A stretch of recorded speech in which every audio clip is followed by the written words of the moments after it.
The graph shows how the temperature of a substance changes as it is cooled over a period of 30 minutes. So looks like a substance was at 300 degrees C, and it was starting to cool. And while it was cooling down, it said it was a gas at the start. So it's a gas at the start. So while it cools down, the gas, cools down more and more and more, but then it starts to turn into a liquid. When it turns into a liquid, this is a process of condensation, right? And condensation happens at what? It happens at boiling point, right? It's the same point as boiling. And then here at X, this is a liquid state. So the liquid cools down until at one point, I'm going to use a ruler here because there's a question coming about this. And then at this point, probably a little bit down. Okay, at this point, that's where freezing happens, and freezing happens at what? It happens at melting point, right? And then it becomes a solid and it just cools forever, all right? So the question here says, write the letter shows when the particle has the most kinetic energy. So you guys remember that solids are just vibrating. They don't have much energy. They are lazy, right? But then in liquid, they have a little bit more energy and they're moving and they're sliding over each other. But in gas, oh my God, they have a lot of energy. They're like toddlers. They are pew, pew, pew, moving everywhere randomly in all directions. So gas has the most energy, but are you going to pick S or T? So S is a temperature of 300, T is about 250.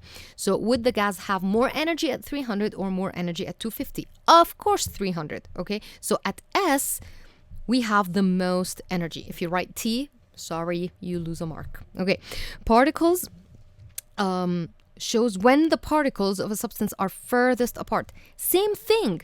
At S, they are the furthest apart. We know that in gas, they are furthest apart, all right? But which gas would be further? The one at 250 degrees C or the one at 300? Again, at 300, they are even further apart because they have more energy and they are faster.